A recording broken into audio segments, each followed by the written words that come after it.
Welcome, everybody. Welcome to the Walkoff. This is our first episode back. Sadly, we're still on Zoom, but we're working to fix that. Um, we'll have a little bit of a show in this room right here. This is the studio, I guess, or my dorm. Uh, but you want to know what? You got to talk baseball whenever you can. And you want to know what? Anthony and me are lucky enough to have each other, so we can talk about it every week. Anthony, how are we doing this week? I'm doing all right. I mean, a lot of interesting stuff happening in baseball. Not only the race for the playoffs, but also some young kids getting called up. We've seen, youngest player in baseball right now, Jason Dominguez, only 20 years old, killing it.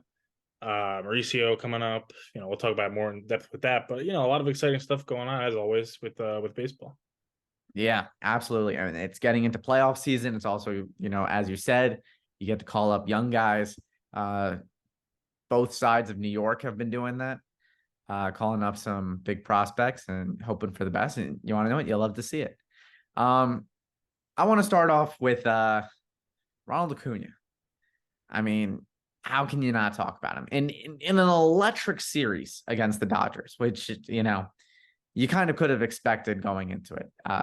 That Acuna was going to do great, Mookie Betts was going to do great, Freddie Freeman was going to do great, but he is on the verge of 30 home runs and 60 stolen bases, which has never happened before. He accomplished it. So yeah, He might have 40 home runs and right. 60 home bases. Sorry, yeah, but insane. It's Um, definitely insane for sure. 30-30 is normally like crazy. We're going, it's a testament not only to Acuna's, talent and everything, but also the rule changes are clearly working as intended. So, yeah, it's exciting baseball for sure. A guy having 60 stolen bases hasn't happened in a very long time. So, it's part of the reason the Braves have had much success. I mean, even if the rules didn't change, they would have had a lot of success. But the stolen base has been a huge thing for the Braves and for a lot of teams that are killing it right now. So, yeah, I got a feeling we're going to see a lot more of these seasons from some of the stars of baseball, including Acuna, probably for years to come. yeah, absolutely. I You mentioned the rule changes there, Anthony. I mean, it's clearly apparent that they're making a huge deal. Jeff Passons just made a little comment that says that the pitch clocks aren't changing during the postseason, which, honestly, you get into this group for 162 games. I understand not having the ghost runner there. That's something that, isn't really needed, but something that works into your tempo. It might, it just might be smarter to have it in there.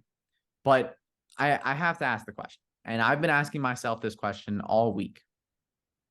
Do you put Ricky Henderson, who has, had over 100 stolen bases in a season, in the same category as Ronald Acuna when he's getting 60, or Asturio Ruiz when he's getting 60? I don't think you can. It's not fair to Acuna or any stolen base threat right now in baseball because it's not their fault. But the fact is that these changes did need to be made. The game has changed since Ricky Henderson retired. But regardless of it needing to be changed, it's still very easy. Easy to not easy, but it's a lot easier to get a stolen base now for these burners than it was, 20 years ago. So I can't. But because you got to realize Ricky Henderson, a guy could throw over quite literally 10 times, which they did very often in a row, and he had no idea when it was coming. He also had a little bit more distance between the bases. So it's I mean, you got to imagine that as a runner, even if you have those tools to do that, to the knowledge that a guy isn't limited as his pickoffs is huge in and of itself. Plus the fact that you get a little bit more room to go, room to run. That's a lot. Those seconds matter. Those milliseconds matter, as we've seen so many times in games. So yeah, I can't put them in the same category. I could say that they both have similar talent. But in terms of the results, I mean, if you put Ricky Henderson in his prime with these rules right now, he'd steal 110 stolen bases. I mean, I know that sounds crazy, but like he's still multiple bases every day.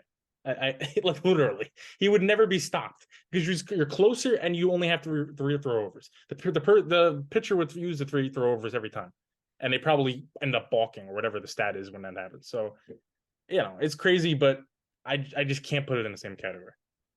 No, neither can I. And what I think is crazy, because you were saying that Ricky Henderson, and they're going to try to pick him off. He's going to know it's coming. Then he's just going to take it back. Ricky Henderson, in most of the seasons that he led the league in stolen bases, he also led in caught stolen bases. So that stat might go out of the window. The year that he had, I want to say 123 stolen bases, he got picked off about 42 times, which led the league. He leads Major League Baseball history in caught stealings just as much as he leads Major League Baseball in stolen bases. And that might never be broken because of these rule changes. I mean, the stolen bases might as well be gone already, but the caught stolen bases will never be there again. I mean, catchers like JT Realmuto, Adley Rutschman, all these really good catchers with these great defensive arms, it kind of is looked at in a different way now because you can have the best defensive arm in the league. There's about 5-10 inches less space than they had before, and that's all you need. Acuna's not going to be stopped with 6 stolen bases. I wouldn't be surprised if he has a 40-80 season, which is crazy. It wouldn't surprise me at all. I hope baseball keeps in mind that, look, these rule changes are very, very new. But say 20 years from now, it's become a part of the game. Like stolen bases are back to being a part of the game as they were in the 80s, 90s, early 2000s. Let's just say that an argument could be made where you don't need these rule changes anymore, and that players are being brought up as kids to value the stolen base. Analytics, front offices, and everything have seen, okay, stolen bases are a good part of the game, and the game shifts. I hope that whoever the commissioner is at the time recognizes that and says, you know what, we're going to suspend those rules for the year. Let's see how it goes. I guarantee you, if it becomes, which right now it's starting to become a norm again, if it becomes a norm for 20 straight years and you have a whole new generation of players that are accustomed to stolen bases again, as it was 20, 30 years ago, I guarantee you rules wouldn't be needed. Maybe you could keep the big bases, okay, but the throwovers, I don't think you would need anymore. Why not teach these new young players 20 years from now the art of having to deal with the pickoffs? Because that's a whole game in and of itself. Knowing which pitcher has a good pickoff move, when they're going to try to pick you off. When it's limitless, it's a lot. I mean, sure, it could get boring if a guy does it 20 times, but it's also exciting because you never know when it's going to happen. Now, if a guy's thrown over once, well, it's like a timeout in football. You kind of could see when they're going to do it again. Like, I know it's only one at bat, but still, so that's one thing. I mean, baseball has shown it's taken a while to adapt to things. I think that's got to change as time goes on. They have to be quick. It's a quicker world. When we're also social media, we don't wait for anything anymore. And I think baseball needs to see that and change it if that's the case. But because then, a new player 20 years from now, you can put in that argument with Ricky Henderson. You could say, all right, maybe the bases are a few more inches bigger, but you know what? He had the same rules in terms of pickoff as Ricky did, and he still put up, a 100 stolen base season. It would mean a little bit more to me, and I hope that baseball could adapt quicker than it has in the past. I agree too. It honestly looked like baseball was a dying sport these last couple of years, and that baseball wasn't doing anything. I'm happy that it's going up. I heard a couple of weeks ago that baseball attendance and viewership has gone up about 9%, which is huge. But you would have loved to seen this a couple of years ago, especially. I mean, I think when the Cubs made the World Series, there was a huge buzz, and then kind of slowly went down, especially after the Astros were caught at the scam. But that's baseball, I just like you said, I hope that it changes and that I hope they can make some quicker turns. But that what can you what's next for them? Right. You got to react on their feet. Simple as that. If you want to survive as a sport like the NFL does, you got to react quickly. You got to see when changes need to be made, and you need to make them. You can't act slowly like this game has done for the past however many years now. And you're right. That's part of the reason why the viewerships went down. But it's also part of the reason why the viewerships went up this year. People have seen the game's quicker, it's exciting, and the fans have reacted to it. So baseball should take advantage of that and keep those viewers, because you could lose them just as quickly as you gain them. Absolutely. Yeah, I agree entirely. The one thing that I've heard a couple people say that there should be, and this should happen in no sport whatsoever. Major league sports, not at all. I've heard mercy rule. That is the most ridiculous thing I've ever heard. I'm sorry, but like if you're watching a 12-0 game on TV, you can turn it off. If I pay like $300 to go to the World Series and it just happens to be 12-0, oh yeah, we're just gonna call it here. No, I want to watch the entire thing. No, if that happens, then I'll never stop watching baseball, but I'm legitimately start watching less because what's better than games where a team, and it happens very rarely, I understand that, but where teams up like 14-2 and the other team comes back. It happens once in a blue moon. I'm not saying it happens often, but that's what makes it special. Is that you see that happen and it's a national news story. Literally, it's everywhere. Especially if it's a major market, a Philly, a New York team, a LA team, a Houston team. That's especially the case. It's literally on the front page of newspapers, on the front page of news sites. So don't take that away. We've kind of one step closer to that with the free runner. And baseball has shown how they feel about the free runner by not allowing it in the postseason. That's that to me. That at least they've stuck with the with rules for this season with the pitch clock and all that. Okay, then you're saying it's valuable enough to be in the postseason, and it's valuable enough to be in the regular season. But you're telling me that it's valuable enough to have a free runner on second base in the regular season, but we can't do that in the postseason. Well, what does that say? How you think about the free runner? It means you don't like it, and that you're doing it just to appease people, which is just stupid. Because I don't know one person that actually likes that rule. So I hope they get rid of that soon. Other than that, honestly, I think the rules have gone really well. The free runner rule, I still, whenever there's a extra inning game, I'm reminded that exists. And I'm like, oh, it ruins a great game because every extra inning game is really exciting, and then you get that. It's like some 12-year-old little league rule, and that's not needed in baseball. Let's keep baseball. We don't need to change. We don't need to reinvent the wheel. I agree. I agree. Moving on to our next topic. In the same series as the Ronald getting his 30th home run, Mookie Betts hits 2 home runs in a game. One, his second of which, 250. Another big milestone, Bryce Harper had his 300th home run. Both of these guys, 2-time MVP, or I mean, Mookie's 1-time MVP, but with the stats he's been putting up lately, him and Acuna and Freeman have all been going crazy with their MVP race. Let me ask you, when I say the names Ronald Acuna Jr., who I know has a lot to prove, so maybe you want to take that one off the list, Freddie Freeman, Mookie Betts, and Bryce Harper, which one can you really say has the least amount of chance to make the Hall of Fame? That's a crazy question to ask. I know Acuna is like really young and he's still got a lot to prove. There's been a lot of injuries, but out of those 4 people, which one? I think Freddie's a lock just because he's been in 12, 13 years now. Harper, I mean, it's tough because he's had his injury problems. If he were to say have an career-ending injury tomorrow, is he a Hall of Famer? Judging by how the rest of the Hall of Fame, like guys that they've let in recently, yes, he is. By my standard, no. I feel like you got to do a little bit more. You got to win, another MVP or 2. You got to prove that you can be consistently good in your 30s. Because Bryce is still very young. The guy came up at 19. I know he's been in the league for a while, but he's not like he's a 37-year-old player. The guy still has years left if he stays healthy. So right now, I wouldn't say Harper is in my book. In the book of what Baseball Hall of Fame's been doing, yes. I mean, if you have Scott Rowland in, you have Bryce Harper in. It's simple as that. Yeah, I agree with you on Acuna. Acuna hasn't played long enough for me to really know yet. Obviously, he's on his way. He's met every mark on his career so far. He's done nothing to say no yet, but time isn't on his side yet. He's got to play for another 6-7 years at this level. I'd say. I think that's fair. But yeah, I don't think honestly I see all of them making it. I really do. But if I have to go least likely, and Mookie Betts, I forgot to mention, but Mookie Betts, I think he's pretty much there. I think Mookie's there. I'm gonna go Acuna because of his age, but that's not to say he's not going to, because the guy's certainly on his way. It's just the only thing that's blocking him is age. The rest of those guys are pretty significantly older than him. So yeah, I'll go Acuna. All right. Yeah, I agree. I honestly, and it pains me to say it, I think what he's done for the city of Philadelphia has been so huge. I get it. Like Aaron Judge is a big name. Pete Alonso is a big name. All these huge names. And this is going to come out as an insanely hot take. I guarantee.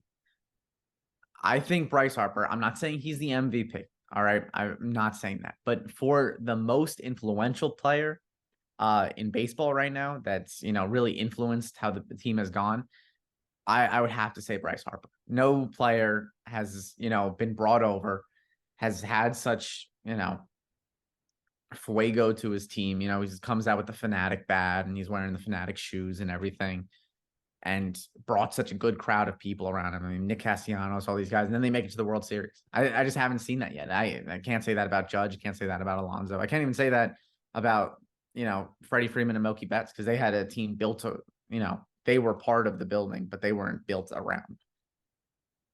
I'll disagree with you on Judge simply because we've seen what happens when there's a season where he's largely not there. I get what you mean that the Yankees teams where he was on, where they made the playoffs, were pretty good. But if you take Judge away from that, they're not going anywhere. And I think that's very similar to what Bryce Harper with the Phillies.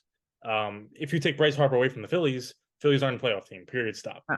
So I think Judge, I agree with you on the rest of those guys. I think the rest of those guys you look at the teams they're on. I mean, look what happened with Ronald Acuna Jr. happened just a couple of years ago with the Braves. They won a World Series without. I'm not trying to take away the guys. I mean, he's a great player. You know, look at Freddie Freeman, Mookie Betts. They're on a powerhouse team. Now, you take the both of them away, then there's a big problem. But you take one of them, it hurts them. But they're still a very, very good team. But I definitely see what you're saying. But I would include Judge in that, especially because of the Yankees' struggles they've had in the past couple seasons. They've had a lot of holes, and Judge has masked those holes. And this season, you know, we saw what's happened when he's not there. But yeah, I would definitely agree with you. Harper's meant really a lot. It's very rare you see a player mean a lot to two cities. He meant a lot to Washington. He also meant a lot to Philly right now. And Philly's a much bigger and better baseball town than Washington. So that's why I think you've seen Bryce Harper's stardom really rise over the past few years. Yeah. I mean, what can you say about it? What can you not say about the guy? But again, moving on, we got a lot of topics to talk about today. And waivers is a huge one. Some great players got let go, put on waivers. So for people all around who don't know about waivers, it's okay. Harrison Bader, who used to be the Yankees, also didn't know what waivers was, and he found out that he was put on waivers by ESPN. Basically, what waivers is, and Anthony, please stop me if I'm wrong. Waivers is a team will put you on waivers, and any team can pick you up, and they'll pay the rest of your salary for the remainder of your contract. It doesn't mean that, you know, you're not on the team anymore. Angels players who got put on the waivers: Hunter Renfroe, Randall Grichuk, Matt Moore, and Ronaldo Lopez, which is a whole thing to talk about. But they still played for the team after being put on waivers. So it's not like being DFA'd. Hunter Renfroe did homer for the Angels at like the day of being put on waivers. But the list of big names that got put on waivers: Harrison Bader, Hunter Renfroe, which I just said, Lucas Giolito, Ronaldo Lopez, Matt Moore, and Dominic Leone from the Angels. Some big names, to say the least. Also, a lot of these guys were trade deadline deals that were literally made a month ago. Yes, exactly. Angels, they looked like they were doing something stupid at the deadline. We both said they were doing something stupid at the deadline. They should have just honestly given away Ohtani. They give away prospects. They did the exact opposite what they were supposed to do. You know, they give away prospects to get some players that were not going to give them a playoff push. And then guess what? They say goodbye to the players. You lose entirely everything. It's the worst trade deadline I've certainly seen in my lifetime. Probably the worst trade deadline. It's up there with the worst trade deadlines ever. Simple. It was obvious that the Angels were not going anywhere. They were at best going to make up their wild card spot. Obviously, that's not happening now. But even at that time, we knew at best their ceiling was at their wild card spot, and really at best their ceiling was getting a lucky series win in that wild card and making it to the division series and getting killed. That was really their ceiling, and they decided to give up valuable prospects for this. Pretty much everybody that was acquired at that deadline is gone now. A month later, especially in the case of Dominic Leone, this guy with a 5-year ERA from the Mets. You give up a solid prospect for him, and the Mets have the chance to get him back if they wanted to. So I just don't get it. I've said it multiple times that I feel bad for the Angels fans, man. It's especially like you said with the when we talk about it a ton, but it deserves to be talked about a ton. You could have quite literally kept everything you wanted in your farm system, plus revamped it and created almost an entirely new farm system from trading one player. Great one player, don't get me wrong. And let's see, what's happened since that trade deadline. Shohei Ohtani's had injury issues. He can't pitch right now. He's going to probably need Tommy John surgery. His value is still astronomically high. Don't get me wrong, but his value was way higher a month ago. And you could have literally gotten 5-6 high-level prospects, and they didn't do it. So for that reason, in addition to what they did, putting guys on waivers a month after they get them, I'll say it's the worst trade deadline in MLB history. It just is. This is going to hurt them for a very long time. Especially, it's going to hurt if they even if the guys they have in the minor leagues now turn out to be solid and they make a somewhat playoff team. You're going to look back and think, man, what if I got some more stars on this team? I could have won a World Series. So it's the worst by far. It absolutely is, and you really don't hear it that often, especially in sports. That, well, if you did nothing, it would have been better than what you did. That is exactly what happened here. I mean. And the worst part is the reason that they put all these players on waivers is because they were over on their cap limit. And then they put all these players on waivers. All of them get picked up except for Randall Grichuk, who's, over $1.5 million, and they're still over the cap. It is possibly, not possibly, it is the worst for the Angels. You're right. His price goes down. They could have traded him. They could have refertilized a hurting farm system. They don't do that. Mike Trout's dealing with injuries.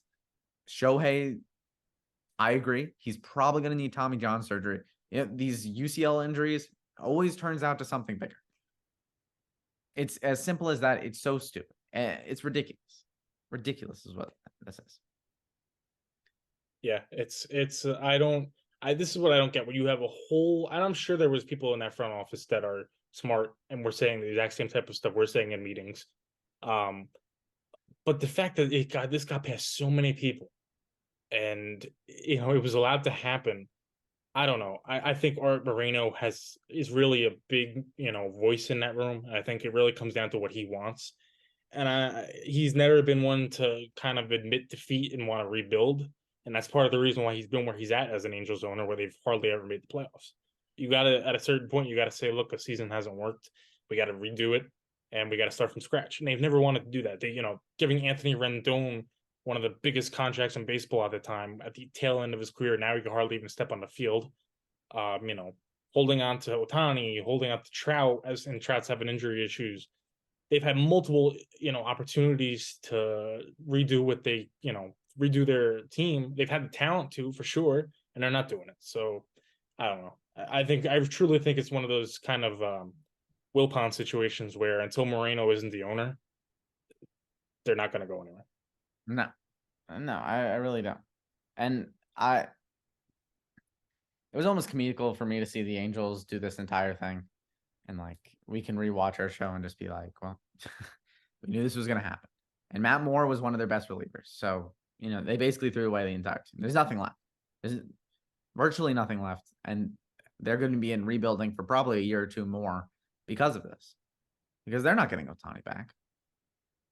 I mean, I understand Ohtani looks like a very nice guy, but, in the end, baseball is still a business. He's not going to stay there because, oh, well, Anaheim loves me and I love Anaheim. No, you got to go somewhere where you want to win. You only get one career. And if you don't make that, I mean, look at Mike Trout. He's made 3 postseason games. That's it. Yeah. Not only is one of those rare situations where not only will you get your money elsewhere, you'll get to win elsewhere. This isn't a situation where a team has a budget but can win. No, they have a budget and they can't win it anytime soon. Ohtani, not that he's old or anything, but his shelf life, we don't know how long it is going to be. A guy that plays two players in one, we've already seen him have issues in his late 20s. So he's got to take advantage of his health while he still has some of his health, and he's got to go win. We baseball fans deserve to see Ohtani in the playoffs and see him in a World Series and see, how cool was it in WBC? Something that doesn't even, it means something to some people, but it's not a playoff series. It was on a big stage, national television. And, that was awesome. And that was as close to playoffs as we have ever seen Ohtani. So, you would add a whole new country would be watching the game that normally wouldn't have that many people watching the game, as we saw at WBC. So yeah, it's baseball is really getting robbed if he doesn't go to a team that's in contention, that's ready to win. I agree. Yeah, it sucks. It sucks. That's what it is. I mean, you got possibly one of the greatest athletes in the world right now, and he can't win. It's not his fault. I want to actually talk about the prospects now. We talk about some older players that are getting moved over. Well, with some moves, some people get brought up. Three really big names for New York. I mean, Anthony, I imagine you're excited for Ronnie Mercutio. Yankees fans are extremely excited for the Martian, Jason Dominguez. And I really do hope, just as excited for Austin Wells, their catcher. They should be. I mean, I know obviously Dominguez is a big name, and as he should be. The guy's 20 years old. He got his mammoth home run on his first swing against pitching legend and Verlander, which he should be very proud of. Verlander's older, but still, the guy's still a hell of a pitcher. But yeah, New York baseball is very low right now, and I understand that in both areas. The Mets and the I was about to say the Mets and the Jets. The Mets and the Yankees are both have really obviously underwhelming seasons, and but we got Mauricio up now for the Mets. Brought back up Beatty, who's been not playing that well. Brought back up Vientos, and obviously Alvarez has been here pretty much the whole season. And for the Yankees, seeing what could be their next all-time great, what could be the next, guy that goes up there on the retired wall, retired number wall. Which, if they retire his number, they really hardly have any numbers left. I don't know if you saw the picture of like the guy. They gave them like numbers like 76 and like 90 because they have no numbers left.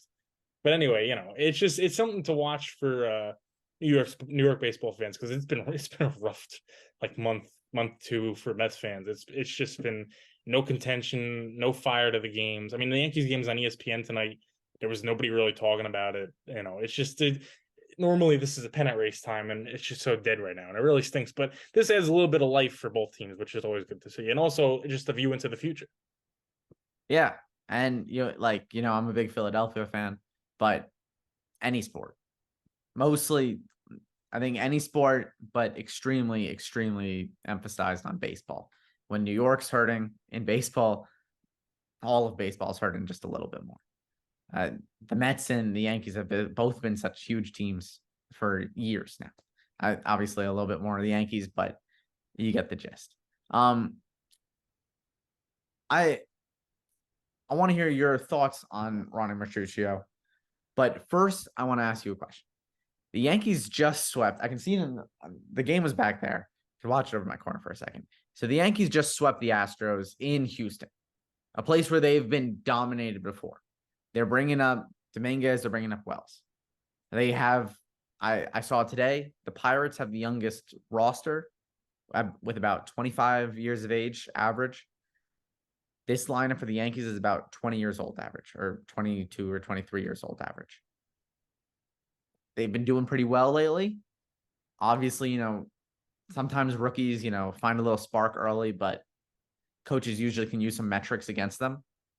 Jason Dominguez hit his second home run today. I don't really know what Austin Wells did, but it really does give you a question, because young guys, Anthony Volpe, Jason Dominguez, Austin Wells, Judge back healthy, Rondon back healthy, and potentially, if Stanton just has a little bit better of a season, the Yankees can potentially turn around if they still, you still have Cole. It would take one of the shocks of the year if it did happen. They're still 8.5 games out. I don't see anything happening there. I mean, they're going to continue to play solid, I think, but they also have, the holes can't be denied. Their outfield is still a huge, huge question mark. Any injury there, and they're kind of screwed. They really have no depth at all. Same kind of goes with the infield. Obviously mistreating Anthony Rizzo, and for a month or whatever, no, way more than a month, it was a few months, having him go on airplanes, which, if you know anything about concussions, going on airplanes is one of the worst things you could do, because seriously harm you. And obviously just playing baseball, just if you got hit in the head at any moment. But yeah, they're an aging team. I know they bring up a lot of young kids, so the average age is younger, but they still have Giancarlo Stanton there.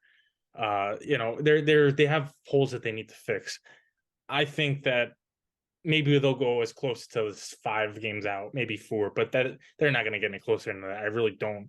I mean, keep in mind we don't have that much longer to play. We have what, like about a month. Anything can happen, but I don't see it. I think it's just going to be a time to see Austin Wells, see Dominguez, see Volpe, see these young guys that are going to be a part of your future. But it's also going to be a time to see, Giancarlo Stanton, who quite literally could hardly even walk. So they have a lot of holes they need to fix. They have to, redo that outfield, redo some of that infield. The starting rotation still has questions. Obviously, Severino had a terrible year. And there's a lot of holes that need to be fixed. I don't think they're winning anything this year. I think a lot of Yankee fans are really down, and they think that next year might be a lost cause too. I disagree with that. I do think Brian Cashman needs to be fired. I think it's been enough with him. He's a smart guy. I respect that he's had success, but it's time to kind of have a new voice in that front office, I think. And if they do that, they're going to be okay. I think they got to redo some of these holes. I think they're going to rely a lot on these young guys, but they can have success. They can go back to the playoffs, but I don't see it this year. I agree. I think this season might be a lost cause.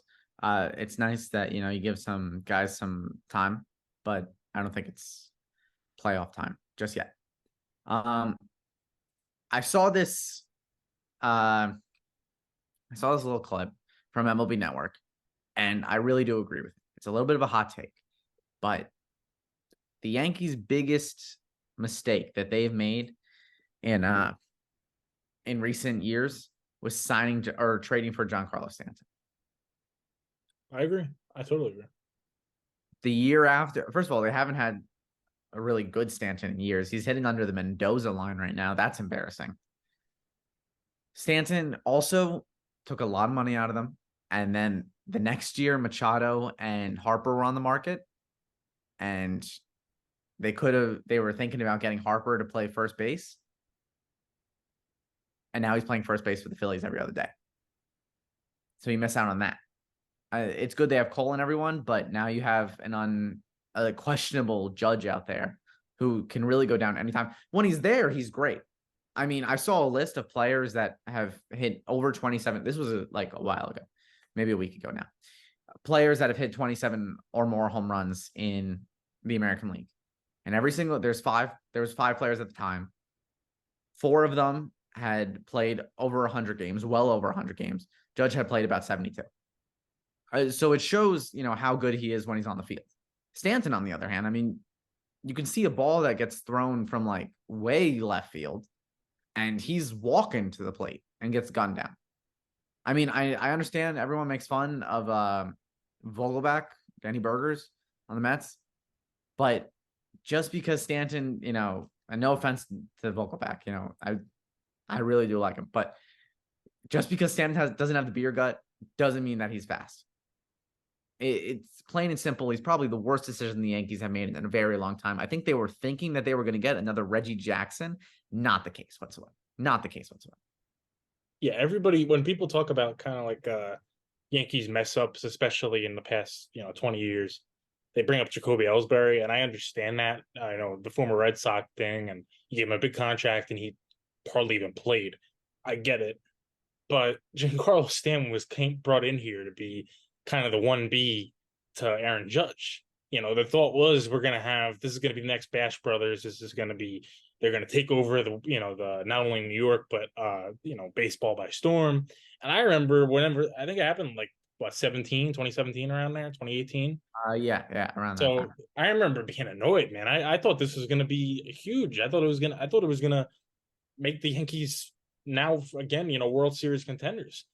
And it didn't. I mean, I understand they made the championship series and everything. Technically, that's a World Series contender, but every time they've made it, they've gotten killed by the Astros. So, I don't know. I agree. I think that he's been probably their worst signing at least 30, 40 years. At least. I mean, I struggle to say their whole history because they've been around for so long. But Mhm. it's been a long time since you had a guy. People got to put into context. He was supposed to be literally, aside from Judge, the best player on the team, and he's been anything but. He's never had a really even good season here. He's had mediocre, but mediocre for what he's getting paid and what his expectations are. Mediocre is bad. So yeah, I think he's been a real big problem, and you got to find somebody that could play the outfield that's reliable. I mean, as good as Aaron Judge is, and as much as he is the Yankees right now, he's not reliable, like as you said. And really, nobody in that outfield is reliable. I can't think of one guy now that outfield that's reliable right now that I could say he's going to go out there, he's going to put some hits for you, he's reliable in the outfield, and you could be okay with him. There's nobody, and the infield is in a lot of ways the same way.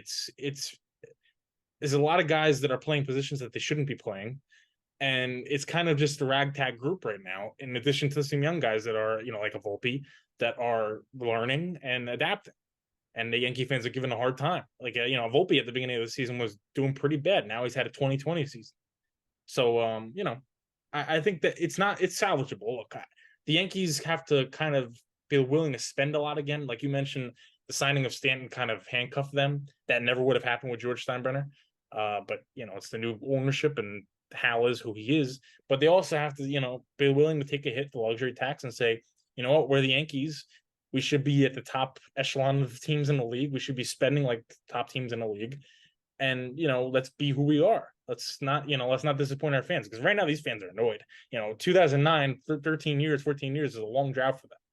And they need to make changes. They can't stay stagnant. Like, they've been really stagnant these past few years. They haven't made major changes, and that needs to stop for them if they want to win a World Series.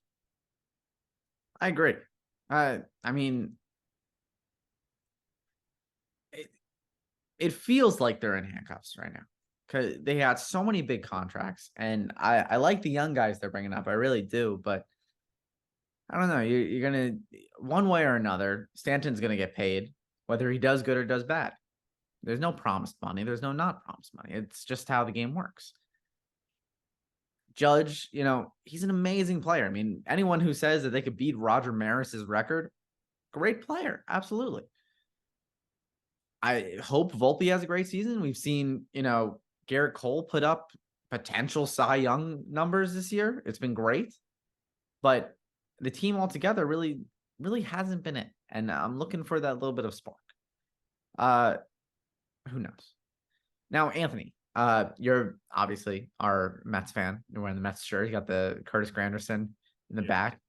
Actually, I just saw a little stat that I did not know this. Curtis Granderson had 23 triples in 2015. That makes sense, because I when I think back, Granderson, even though he was older with the Mets, he was still one of the fastest guys in baseball at the time, which is, he was in his mid-30s by then. So it's kind of crazy to say, but yeah, he was, like I said, I mean, when people talk about like good Mets, they hardly ever bring him up. But I mean, not that he was the best player ever with us or anything, but he was just really good. He was a good guy. He was a really good player. He was a good ambassador for the team. He was a good ambassador for every team he was on. He's just one of like those guys that you just rooted for. Like, he was like, I hate the Yankees. When he was Yankee, I had respect for the guy. Like, he was one of those guys I could look at and say, man, like, he goes about his business the right way. He seems like a really respectful guy, and he's a good player, and he really was. So that's why I got him right behind me. I love Chris Granderson. I agree. My brother's a big Tigers fan, so he's of course a big Curtis Granderson fan. But Ronnie Matricio, I know we've talked a little bit about, you've told me that you think the Mets sometimes bring up players a little bit too early. But what do you think about Ronnie? I'll admit, I got antsy at a time. I wanted to see him come up. I understand why they did what they did. They waited for the rosters to expand and everything. Also, he was in a little bit of a rut in AAA for a little while, and then he got hot, and now they brought him up. So while I would have liked to see him a couple weeks ago, I could kind of understand it. I prefer what they did now with Mauricio than what they did with Alvarez last year, which was just a travesty and was stupid and was honestly Los Angeles Angels like move. It was something. It was we have nothing else to do, so we need to just act quickly. We need to act stupidly, and that's what they did. So I'm okay with what they did with Mauricio. I'm impressed with what I've seen so far. He's got a hit in every game he's been in. He had the hardest hit ball for the Mets this season in his first hit. It was like 113-mile-an-hour hit or something like that. And he's looked good at second base, which is really big, because obviously Jeff McNeil as I've talked about, has looked nothing like himself. Um, and that could be a hole at second base. And also, it just leaves McNeil. McNeil is versatile. You could let him play the outfield a little bit. And so, honestly, everything I've felt really good with everything I've seen. I don't have any complaints. As long as he stays healthy and keeps, even if he gets in a little bit of a rut, it's fine. He's the rookie. I expect that. But as long as he gets out of it and he shows that he's willing to learn, it's one of the few things about this Mets season that I'm happy with. I mean, Alvarez, I'm happy with. He's had a slump recently, which I think really goes with the fact that Mets hitting coach isn't very good.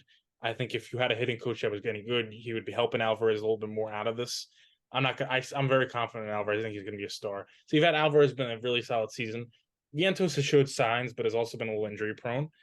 Beatty, he's the one I'm most worried about because he's looked kind of far away from a major league star. But the rookies are something that really the only thing by this Mets and Kodai Senga and Quintana. There were only few pieces about this Mets team that I could take pride in. The rest of it, you could just throw it in the trash. I've seen the Mets a little. I can't watch the Mets, but watching them on like the games little feed. It's been tough. It's been a tough season. Obviously, not the season that you wanted to see. I don't think the season anyone was expecting to see. But all in all, you could either be in the Angels situation now or you could be in the Mets situation now. And I think anyone in the world would agree that the Mets are in a better situation. Yes, you trade away your stars and that sucks, but you get some good prospects. And, prospects are always, will they work? Will they not work? But that's any baseball player. I think prospects are a little bit more of that. But anyways, I think the Mets are in a good spot. I think a couple years from now, they'll be right back where they were last year. Hopefully not the same playoff position, but same spot. I would hope.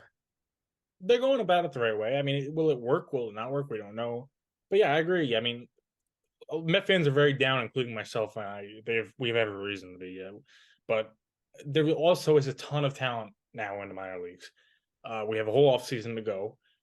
So there's reason to believe. And I'm just, like I said, I'm thankful that I'm not the Angels right now. I'm thankful that we didn't do something really stupid and go for it in a season where we weren't going to win anything. So, it's like anything in sports, really. It's a gamble. But it's a gamble that, if it works out, we could be the next. The Braves had to take a gamble too. And they've ended up where they've ended up. So, you never know what you're going to get. Exactly. Now for our last part of the show, wild cards, great teams that have been showing some great strides as of late. Diamondbacks have been really good. Marlins are showing some great strides as of late. The Reds have been pretty fun to watch. The Rangers and Astros, great. Not to mention the Mariners have the lead in the division. I don't think anyone was seeing that happening this year. Even Toronto, although they're a game and a half out of the wild card, they're still fighting. So there's a lot of people talk about, September baseball is sometimes not that fun. Like it's not always the best, but what a great 2023 season we've had. Trade deadline stunk. But besides that, this season has been amazing. We've seen, what was it? 14 games, or how many did the Rays win in the start of the season? Oh, they went like 13-0, 14, something like that. Something exactly. Crazy. Now they're in second place. So it shows, baseball is it's not a sprint, it's a marathon. It shows you really how long the season is and how fun it gets all over the season. So Anthony, I'm going to give you a list of teams. Spoiler alert, they're the three teams that are contesting for the second and third wild card spot. And I want you to range them on a scale, or not a scale, but in order from 3 being the worst that you probably won't see in the playoffs to 1 being their, number 2 locks or 3 locks. Sounds good. Let's start with the American League. Rangers, who I don't know if you saw it today, but Dolis Garcia had that awesome walk-off, really pumped up. So they have the 2 seed right now. Astros, nobody really thought they were going to be here right now. Just got swept by the Yankees. And then Blue Jays. Okay. So we know Texas. I know I'm putting you on the spot here. I didn't even tell you I was going to do this. But No, listen, I gotta keep me on my toes. I can't make it lazy. Uh, See, the Rangers, they've had a weird season. I mean, they're a young team, so it's kind of I expected them to eventually kind of fall off at a certain point, and they have had a rough stretch these past few weeks. But you mentioned obviously a big win today. I'll put them in the middle of the pack. I'll say that I think they could really go either way. I don't think there's going to be any in between with them. I think they're either going to taper off really quickly, or this walk off is really going to help them kind of propel them, back into the mix, and not that they're out of the mix, but back into really contending for a spot and winning a spot. I'm going to put them right in the middle. I think they could really go either way. The Blue Jays, I mean, I know they've had a solid season, but I really haven't seen anything that made me go, whoa, this Blue Jays team's different than past year's Blue Jays teams. The Blue Jays kind of are what they are. They got Vlad, and they've had some solid players outside of that, but there's nothing about them that makes me go like, whoa, like I said, like there's nothing like, it's not like how I look at the Braves, how I look at the Dodgers, how I even look at the Reds. I don't look at and see them as like a big popping team now. So I'll put them at 3. What was the other team you gave me? I already forgot. Stros. Yeah, this works out fine. The Stros I put out at 1. Going back to what I've said the whole season, I recognize they have their issues. I totally get that, but I think Justin Verlander is really comfortable where he is now. I think he's not really solid. He's obviously coming off of a not greatest start against the Yankees and everything, but in totality, since he's been back with them, I think he's been really good, and I think he is where he belongs. I think he feels comfortable in Houston, and outside of that, obviously you still got Framber Valdez dealing, being probably I'd say the best pitcher in baseball, almost close to it. And he doesn't get talked about nearly enough as he should. When I hear the best pitcher conversation, I don't hear his name come up, which is a problem because he should. Look at the numbers. Numbers don't lie. And I mean that lineup also doesn't lie, man. That they're from 1 through 9, you struggle to find a problem there. You really do. They have some of their guys have injury issues. I get that, but they are, they're a team that's won. They proved it last year. So I'll go that order: 1 Astros, 2 Texas, 3 Blue Jays. So you agree or you disagree? You want to know what? I really want to say that the Rangers are 1 for me, but they're not. Okay. They're not. As much as I want to, they're not. And it's hard to dethrone the Astros. And I think the sole reason that I would want to say that the Rangers were above the Astros is because I would like to see a team, take a shot at the champs. But I think it's not only the regular season stats. I think it's the Astros in the playoffs. I mean, until the World Series last year, they were undefeated. They swept every series. It's not, if this game went this way, then we would have won. Like it was never like that. Even in the World Series, they throw a no-hitter. They're insane in a great, amazing team.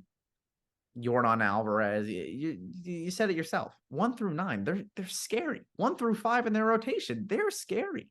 There's no really, I'm going to do really good against him, because you're probably not. I think the Blue Jays have been probably one of the more disappointing teams for me this season.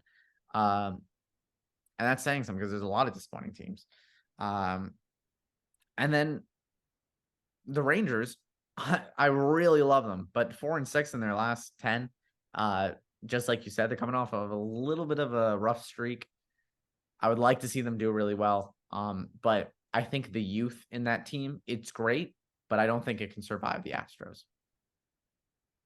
I feel the same way about the Mariners too. And I've just played the Mariners, so they're kind of fresh in my head. They have a ton. A ton of young talent on that team. I think they're. I could be wrong, but I think they're the youngest team in baseball. Could be wrong about that, but I think they are. And if they're not, I'd be really surprised, because like almost everybody in that lineup is like 25 and younger. So, but I think they run into that same. I think that the Mariners and Texas Rangers are scarily similar. They have some of the differences, but they're at their core, they're young teams that have been bad for a while, but have built through the years and now are contenders, and not only contenders, but are In the Mariners case, in first place, and the Rangers are only a game back. So are the Astros. But I think when it comes down to it, the veteran teams are going to probably win unless you get like injury issues. If you get Verlander go down, especially if you get Framber Valdez go down, then you got a problem. But unless that happens, I still think not that the Astros run away with it. I just think the Astros best them. I really don't see any situation in which teams this young come together and with so as little experience as they both have, go deep in the playoffs. I don't see that. I mean, it could be wrong. It would be really cool for me to be wrong because for young teams and new stars, new faces would be really awesome. I just don't see them at that point yet. No, and with the amount of strikeouts that they've had this season, they're one of the top teams in strikeouts. It just, I mean, there's no easier out than a strikeout. It's a strikeout and a pop up are like the easiest outs in baseball, and when you're doing that a lot, it kind of hurts. But I don't know. I think out of like the American League leaders right now, I would have to put them like Baltimore is top, Seattle, and then Minnesota. But looking at those teams, those are two young teams. You could see another kind of Nationals sort of run where you get into the wild card and then you make it to the World Series. That's entirely possible because of how young these teams are. I think the Twins are first round exits because it's the Central. They really don't have a lot of not a lot of competition there. So I mean you could replace the Twins with any team, and I think they get swept, like Tigers anyway. Now I want to ask you about the same question, but National League. Yeah. Oh, really quickly, I just want to say the Mariners. I agree with you. I think they're too young, but I do think that the sophomore slump, Julio Rodriguez eliminated that. I think he's really done really well, and I think next year he'll be a really good player. I don't think he'll ever be like Acuna style because I think he has a little less power. But I think he's going to be such a solid player, hit for average and 20, 30 home runs. Anyways, these three teams, they all have the same record right now. I'm actually going to give you four teams. I'm sorry. Four teams. One has a different record. But anyways, Diamondbacks, Marlins, Giants, and Reds. So only one of these teams can make the wild cards. Really, I got to pick one. Exactly. The Cubs are ahead of all of these teams by 3 games, and then the Phillies are ahead of them by 5.5. So this is tough because I look at really outside of the Giants. I look at all these teams as like really similar, almost I won't say identical, but really, really similar. The Giants are the outlier to me. Look, not that they're a bad team, but I look at them similarly to how I kind of looked at the Blue Jays. Some talented players, but not enough. Too many holes. So I'm gonna take them out. I don't think that they're gonna, unless they all like have a 2021 type of shock end of the year. I see them falling out of the race kind of quickly. Reds, it's tough because of what Ellie De La Cruz has done, man. It's really tough to take a team that has him out of it. I still don't think that the starting pitching will hold up. It's kind of bent but not broken. That's this point, but I think it's gonna break eventually. If it doesn't, I'll be shocked. Let's put it that way, because they're gonna face some really, really good teams. Not that they haven't already, but they're gonna start facing some really, really good teams in a pennant race, which is a whole nother level. Some teams really shine in pennant races, and they're gonna face those teams. And I think at that point, that starting rotation is going to falter a little bit. And I think they're going to go into the offseason saying, we got to patch this up. Man, this is tough. The Marlins, the D-backs. I think it's so rough because the Marlins have had so many. I mean, we talk about young players. You got to mention, you cannot leave out the Marlins. They have a 20-year-old that's having the season of his life. And another guy that we talked about, Framber Valdez. Nobody's talking about this either. 20 years old, man. I mean, everybody's talking about Jason Dominguez, and for good reason. But this kid's been doing it for a couple months now. So it hurts me, but I'm gonna say the D-backs. not that I love the Marlins or anything, they're the Mets rival, but they've had such a really good season. I think next year is going to be the Marlins year as long as they stay healthy. I think that these players are going to get a year older. They're going to get a little bit of experience under their belts. Maybe, you know what? I'll take a hot take. I think the Diamondbacks and Marlins might finish the year tied for the third wild card spot. Really? I think that might happen. And I think where does it go from there? Would it be from the winning percentage or well, no, they'd have a tie record then. Not I'm very confused on that point. I think it's because I know if you're tied with the division, you just go by who's had it for the most days. But I don't know about wild card, especially for a 3 spot. I don't know.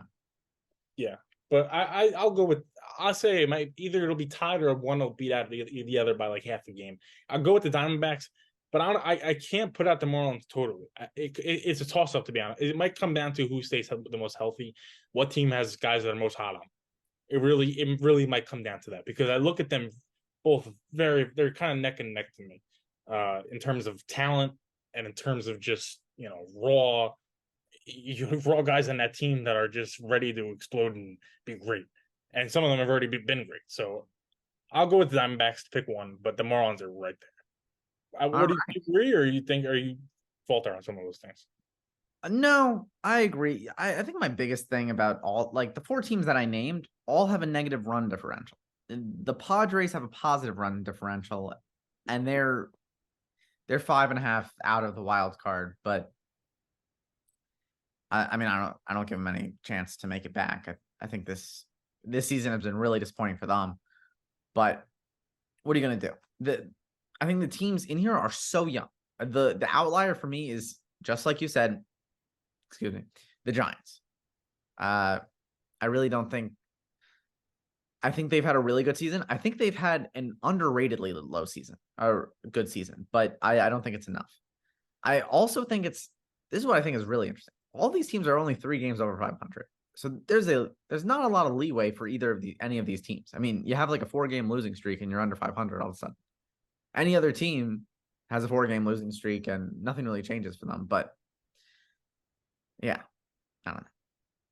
That's a good point. I mean, when you're dealing with that third wild card spot, you're not talking about teams that are 15, 20 games over. You're talking about fringe teams there.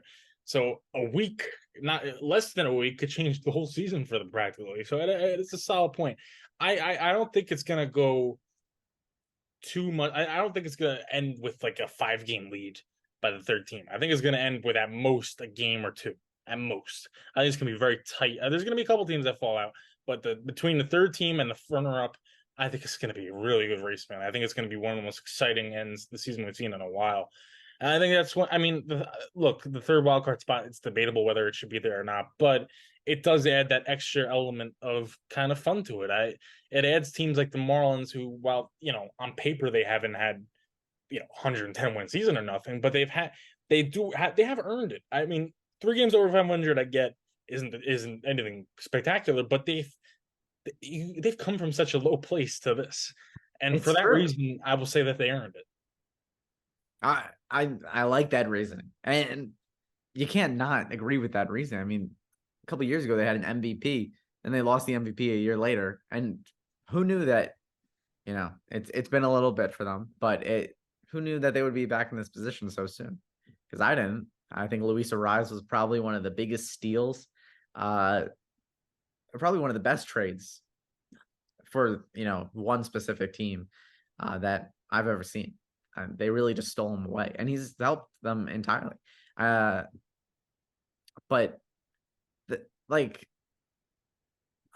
my uncle is a big baseball fan, so every once in a while I'll talk to my uncle about this, and he says, every team, greatest teams of all time, worst teams of all. I mean, always worst teams of all times. But the one thing that they always share in common, every team will hit a really bad streak. It's those teams that can really rebuild from those bad streaks and come back.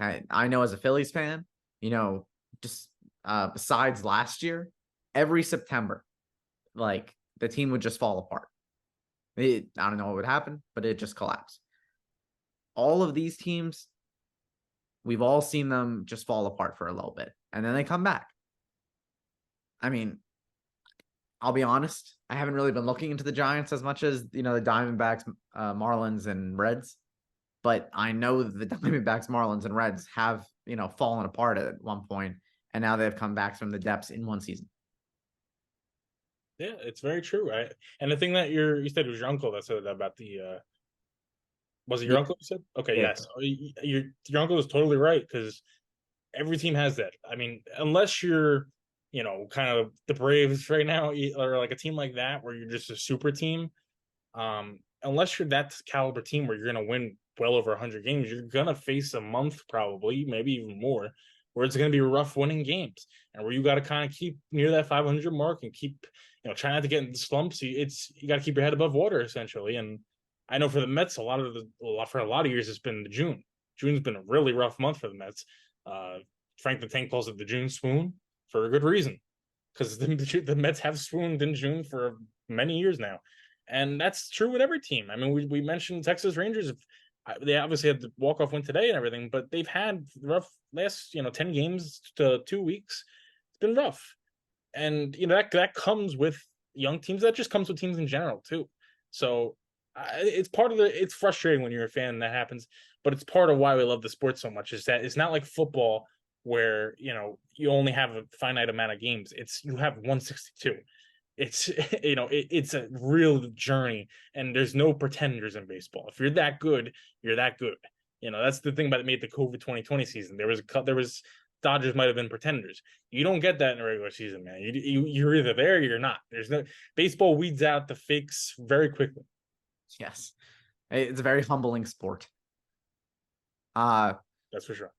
Absolutely. And, another great episode from Anthony Walsh and myself. Not to give myself both of us a little pat on the back. But we are coming to the end of it, sadly.